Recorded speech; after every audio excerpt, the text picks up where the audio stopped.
I can but you lead the way, please, Fraser. Kia ora everybody, welcome back to the Hamiora Brothers. I'm Fraser. Hamiora. And Jay. Hamiora.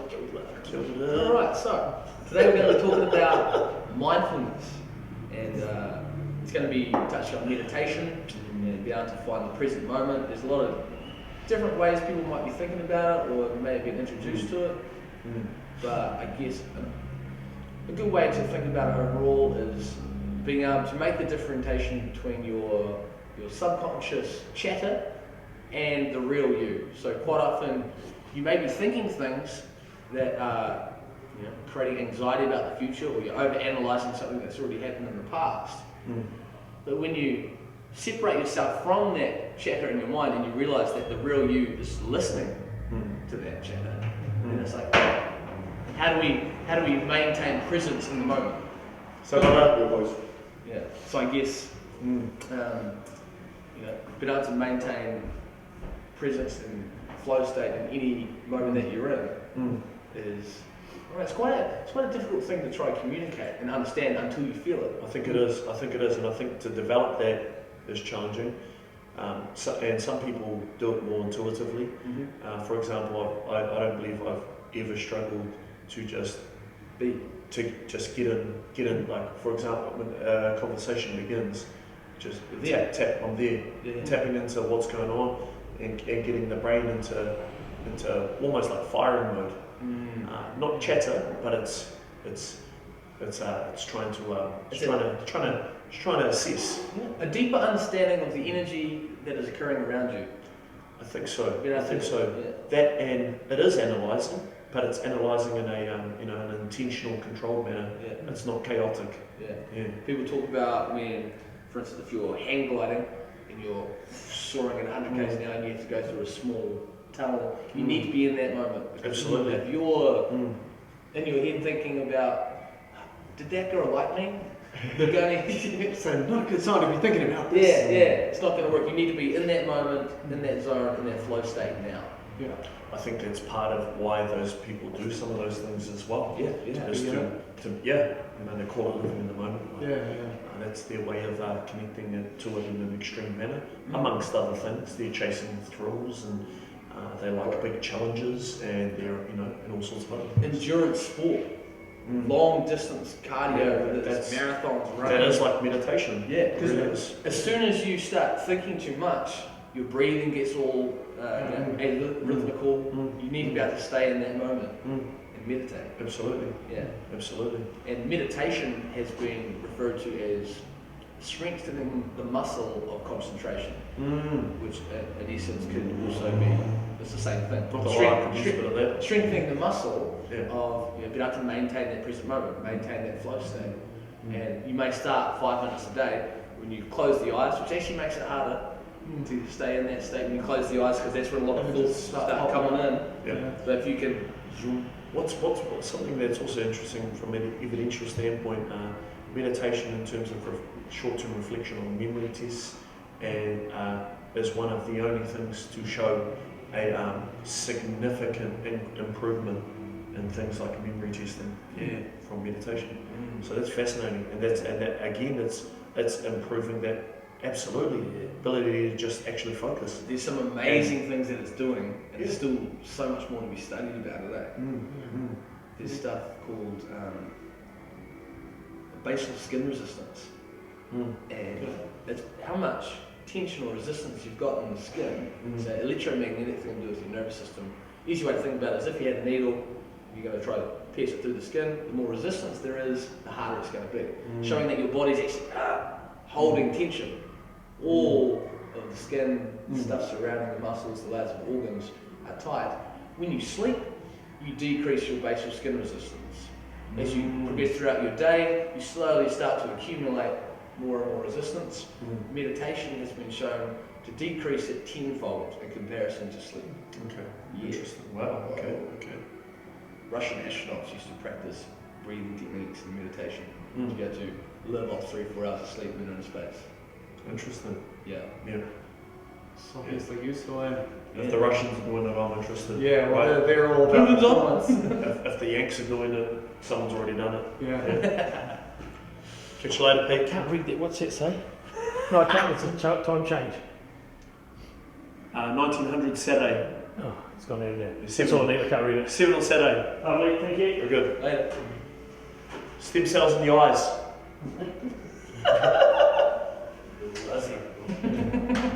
Oh no, he's touching on what you were saying before about how it affects your brain, your short-term memory, long-term memory as well. They said the monks they have more frontal cortex activity, which has been tied into what we think of as consciousness. So you're becoming a more conscious being, so to speak, and also shrinking activity in the amygdala, which is like where you have that fear response. So essentially, it's making you a more conscious being. It's making you have a stronger memory, and then it's reducing your fear for life. So you turn into a zen, chilled out person who can learn really well. So it's like a superpower, really. Exactly. And It's a little bit of meditation. consciousness and subconsciousness. It's when you've got that internal chatter and you're worrying about something in the past or the future, etc. It's subconscious. You're not fully there. You're not conscious of your surroundings and present at the moment. Oh, and you become a more empathetic person because you're now no longer thinking about how what's going to attack you. You don't have that fear anymore of the world, so it allows you to actually have that ability to project yourself into somebody else's mindset, or like to feel what they're feeling. Yeah, So then you start to connect with people on a deeper level. Yeah. As opposed to being, It's like those short, shallow interactions in your shell. Yeah. There was one other thing I was going to say, and it was So how do we, how do we practice? there's a lot of contention over it, right? For example, Sam Harris is quite famous for his app. I don't believe in that because I can't believe we're in a world where we're trying to remove distraction and devices, using it to engage with something that is so. I don't know what it is. I just follow Sam Harris's work. If it starts you with your meditation, great. I was going to say, but absolutely. But in theory, using a device and an app to do something which is almost stemming the effects of what they're doing is wrong to me. And also, meditation doesn't have to be about closing your fingers and your eyes and going to a quiet place, right? Yeah. For me, I don't know. I think meditation takes many forms. I see no reason why you can't listen to some music, or I see no reason why you can't do it while you're cycling in nature or going for a run. Why is that not meditation? Absolutely. It's just presence, isn't it? That's exactly right. Maintaining optimal thought patterns. Correct. So maybe we can consider some of the conditions which are just let's remove stresses and noise and external demands, absolutely, and find something that gets you present. Yeah. Man, I bet some of the world's best cooks are just meditating. I think they're just in that zone, man. They're just connecting with that because they're just connecting with themselves and doing what they love. Sometimes to me, when I'm training by myself, to me that's quite meditative. Because I don't need anyone to kick my ass to train on. If I'm training today and no one's coming and I'm by myself, I'm in there and I'm in my zone. It's growth mindset as well. When you're able to maintain presence, you're in a state of continuous growth, and you're wanting to become better, or run the road to being the optimal version of you. And knowing that the task you're doing is part of the process. Yeah. So you just turn up and then you complete the task without any extra thought about it. You're not worrying about the destination, you're just here doing the activity. Physical training, Going in there doing the squat. You don't need to worry about how much you're going to lift in a couple more months. You're just doing your lift. What about you, Fraser? What's your, I know you've had a real interest and passion for sport, yoga, breath work, all these things. Breathwork. Yeah. Usually when people are introduced to meditation or any type of mindfulness, I almost feel like mindfulness is the Western approach, and the Eastern is meditation. And usually the first thing they're told to do is, focus on your breath. You try to eliminate all the external stimuli. Usually it's better to start in a quiet room by yourself, so you can start to, again, differentiate between the subconscious monkey brain chatter and the true presence, consciousness, and utter being in the moment. And one of the best things to start doing is to try to extend the length of your breath. So if you can gain control of that, you can effectively gain conscious control of the rest of your life. Yeah. Ooh, deep. Yeah. Okay. Cool. Yeah. I don't know. I don't think I wouldn't say I intentionally Do it. No, I don't. I would not say meditation, mindfulness. I would not say I intentionally do those things. Yeah. And I think I definitely believe I could create some value from doing some stuff. Yeah. Absolutely. I'm terrible with it as well. I haven't created a good habit with it yet.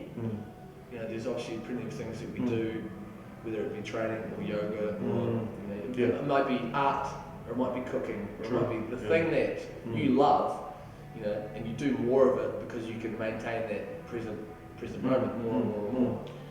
But if you can start to practice it, meditating or mindfulness, for maybe 5 minutes, 10 minutes a day, you slowly but surely extend and maintain that state in your mind.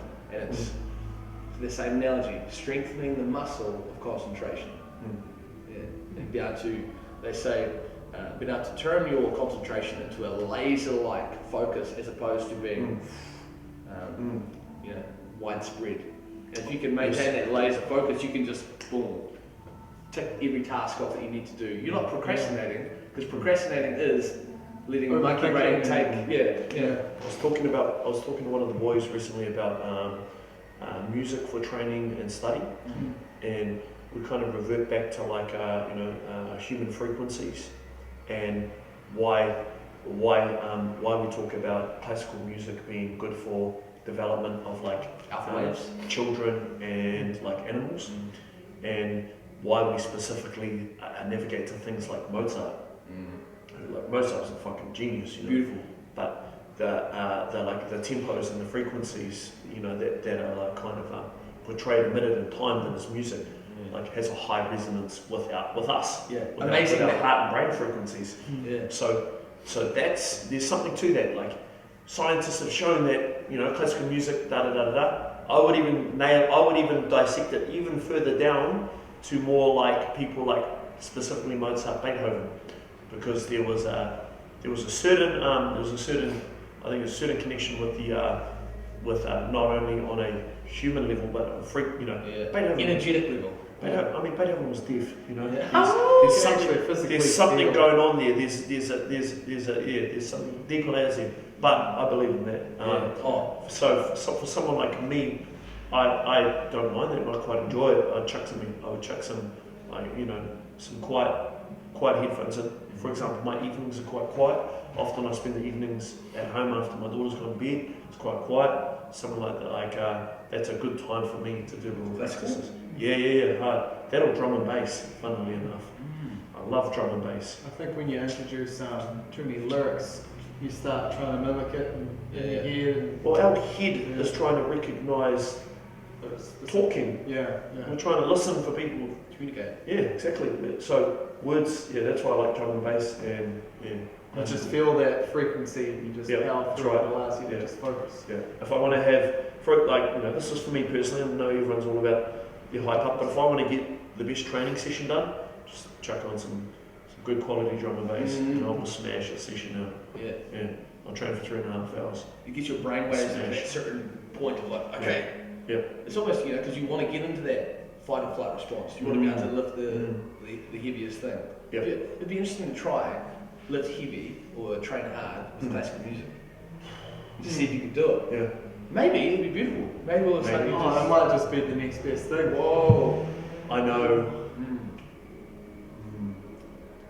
Talking about tones, try that out, and frequency, there's some very, very deep healing properties that science hasn't necessarily uncovered yet.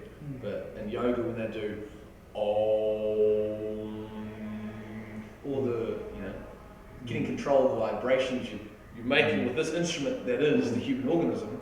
It's doing something to the nervous system. It's doing something with the brain. It's aligning the chakras. It affects the vocal range. What? Singing. Bro, it's something that Western culture doesn't have. Singing is not just this performance. It is a fucking well-being thing, bro. And everyone does it together. Correct. Mate, it's a frequency, bro. It's another topic. It really is. There's a reason why the Polynesians sing, man. You know. Yeah. It's powerful. Yeah. Alright. Namaste. Thank you very much.